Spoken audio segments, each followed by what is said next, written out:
اللہ اللہ اللہ اللہ اللہ۔ السلام علیکم ورحمۃ اللہ وبرکاتہ۔ سبحانک لا علم لنا الا ما علمتنا انک انت العلیم الحکیم۔ اکثر مائیں اپنے کن ذہن بچوں کو، غبی بچوں کو لے کر بڑی پریشان ہوتی ہے۔ کہیں ان بچوں پہ سخت انداز اختیار کرتی ہیں، ان کے ساتھ مار پیٹ کا معاملہ کرتی ہیں۔ وہ ذہن جو بچے کو عطا کیا گیا ہے وہ میرے رب کی طرف سے دیا ہے۔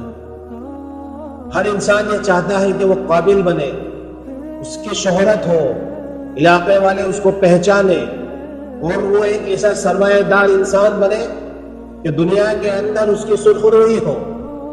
وہ کم ذہن کا ہو جانا، وہ غبی ذہن کا ہو جانا، وہ ذہین کا ہو جانا، اور وہ پورے علاقے میں اس کا شہرت کا پا جانا، یہ اللہ کی طرف سے ہوتا ہے۔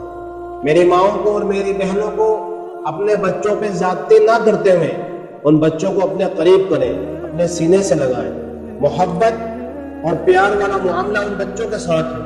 بہت ساری مرتبہ یہ سننے میں آتا ہے کہ ماؤں کی بد دعائیں آسمان کو چھو لیتی ہیں، اور جب وہ بد دعائیں اور وہ الفاظ جب آسمان کو چھو لیتے تو آنے والے زمانے میں ان بچوں پر جو بجلیاں گرتی ہیں اور جو تکلیفیں ان بچوں کو آتی ہیں، چاہے وہ ان کی صحت کے اعتبار سے ہو، کاروبار کے اعتبار سے ہو، ان کی اپنی ذاتی زندگی کے لیے ہو۔ تو مائیں اس چیز کا دھیان رکھیں کہ کبھی بھی اپنے بچوں پر زیادتی نہ کریں۔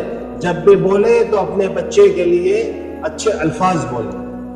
قرآن کریم کی ایک چھوٹی سی آیت ہے، اگر میری مائیں اور میری بہنیں اپنے بچے کو کن ذہن پاتی ہے، کن ذہن مطلب بچہ پڑھائی میں بہت کمزور ہے، پڑھ نہیں پاتا، مائیں اسے ہوم ورک کرواتی ہیں، بچہ بھول جاتا ہے، اپنے استاد اپنے ٹیچر کے سامنے بھی بچہ کچھ بول نہیں پاتا ہے، یا بچے کے اندر ہیزیٹیشن، گھبراہٹ بہت زیادہ ہے، بچہ تعلیم میں اور پڑھائی میں بے انتہا کمزور ہے، تو مائیں کیا کریں کہ ان کی مائیں روزانہ اپنے پورے وقت کو فارغ کر کے کسی بھی ایک وقت میں قرآن کریم کی ایک آیت ہے، اس آیت کو 121 مرتبہ پانی پہ پڑھے، بچے کے پیشانی پہ پڑھے اور بچے کے سینے پہ دم کرے۔ وہ آیت ہے بسم اللہ الرحمن الرحیم وَعَلَّمَكَ مَا لَمْ تَكُنْ تَعْلَمْ وَكَانَ فَضْلُ اللَّهِ عَلَيْكَ عَظِيمًا۔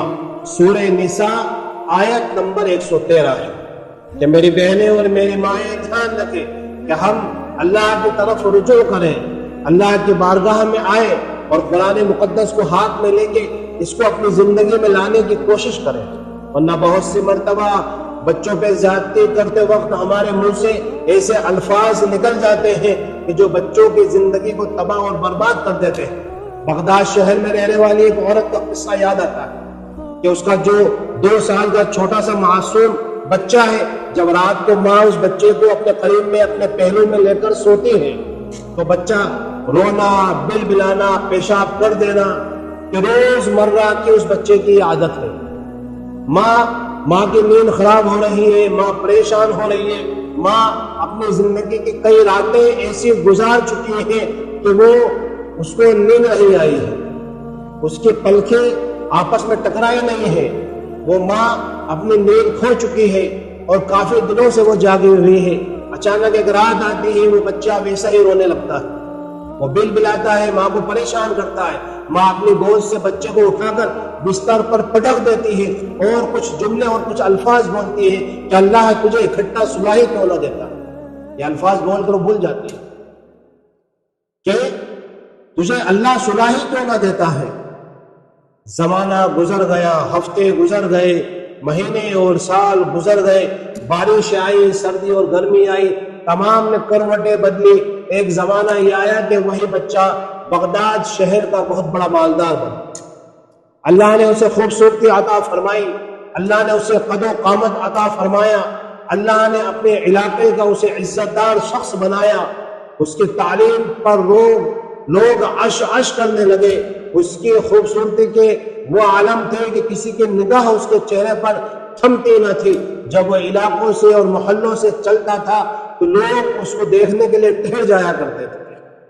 جب وہ عزت کے اعلیٰ مقام پر پہنچ گیا، جب وہ شہرت کے اونچے مقام پر پہنچ گیا، جب وہ دولت کے اعلیٰ مقام کو اس نے حاصل کر لیا، اچانک ایک دن ایسا آتا ہے، ایک لمحہ ایسا آتا ہے کہ اس بچے کا، اس نوجوان کا اچانک انتقال ہو جاتا ہے.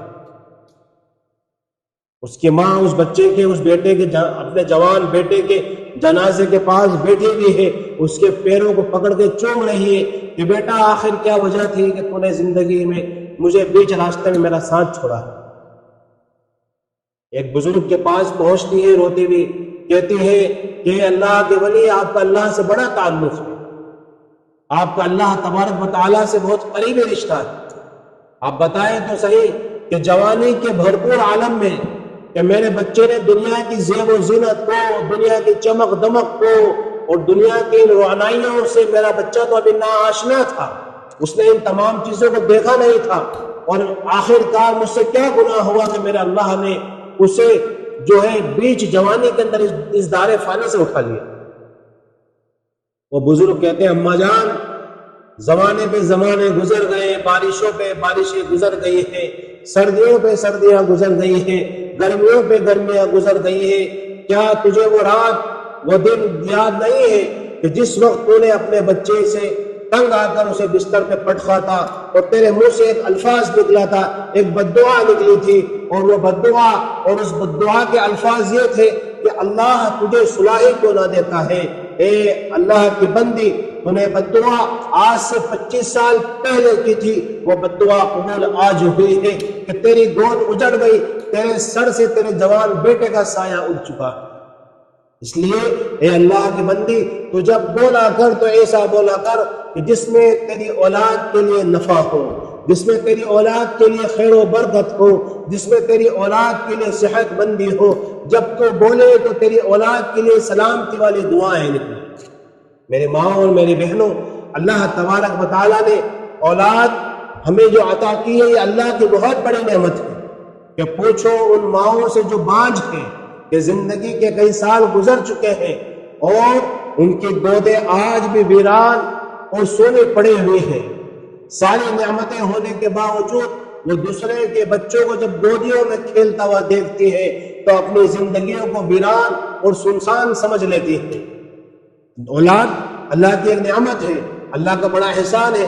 اگر دی ہے تو اس اولاد کی قدر کرے، اس کی تربیت کی فکر کرے، اور ایک اس کو اچھا انسان بنا کر منظر عام پر پیش کرے کہ یہ وہ بندہ بنے جس کے بارے میں نبی کریم صلی اللہ علیہ وسلم نے فرمایا خیر الناس من ينفع الناس، کہ ایک ایسی اولاد پیدا کرو اور اس اولاد کی ایسی تربیت کرو کہ جس کی ذات سے، جس کی زندگی سے، جس کے دنیا میں رہنے سے کائنات کی ہر مخلوق نفع اٹھائے.